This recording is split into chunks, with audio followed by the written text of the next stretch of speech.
انا مخصصة الفيديو ده للامهات اللي ظروفها صعبة وشايلين الدنيا لوحدهم. لو انتي مطلقة او ارملة او جوزك سايبك وما عندكيش حد يساعدك على شيل المسؤولية ومصاريف الولاد، ودايما انتي اللي متصدرة في وش المدفع ومش عارفة تعملي ايه، فحلك هو برنامج تكافل وكرامة. ممكن تكوني سمعتي عنه وممكن لا.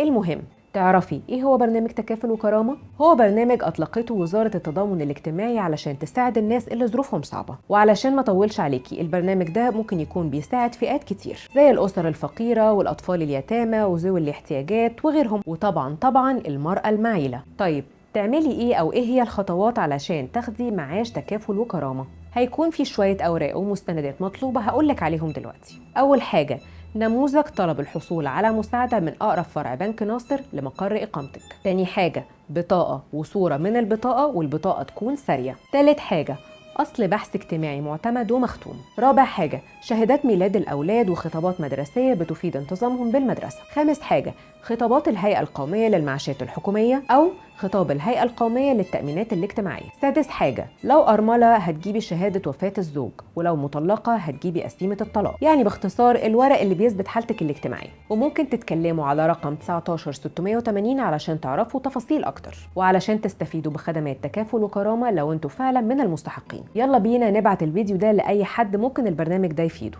وانا عارفة انكم ما تتوصوش، بس ما تنسوش الفولو واللايك والشير والحاجات اللي انتوا عارفينها.